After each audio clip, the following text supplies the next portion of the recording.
পরিবার থেকে তার প্রথম সন্তান হবে, এটা তো কম্পিটিটিভ এক্সামিনেশন সেন্টার নতুন স্কিম।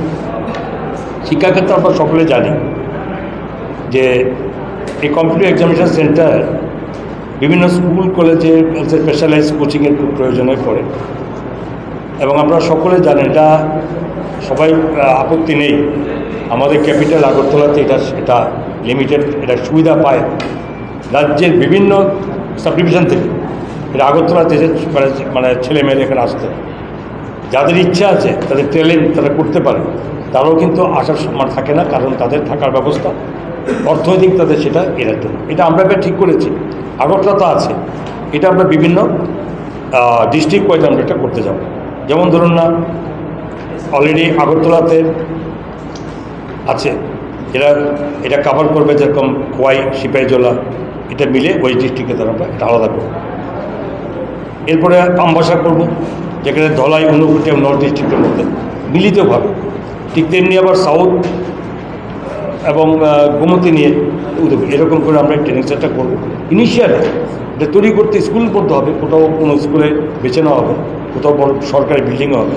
এটা আমরা এবার চালু করতে যাচ্ছি, যাতে সকলে মিলে আগরতলাতে আসার কোনো প্রয়োজন হবে না, তারা যার যার ডিস্ট্রিক্ট আশপাশ থেকে করতে হবে।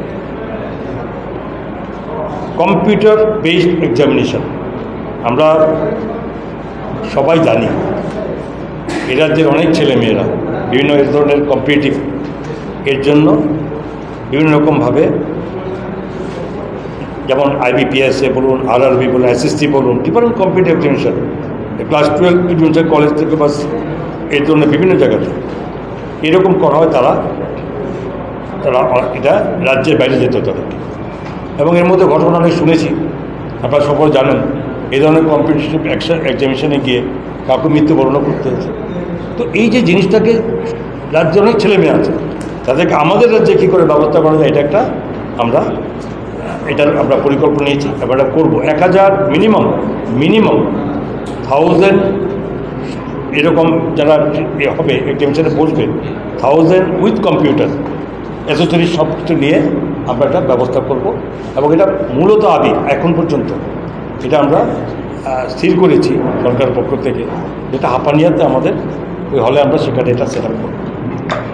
প্রয়োজন যদি বেশি হবে, এবং তার মধ্যে তো সব এক্সামিনেশন একসঙ্গে হয় না, সেপারেট হতে পারে, বছরে 2 বার 3 বার 4 বার হতে পারে, কিন্তু আমরা এই ব্যবস্থাপনা যাতে রাজ্যের বাইরে কাউকে না যেতে।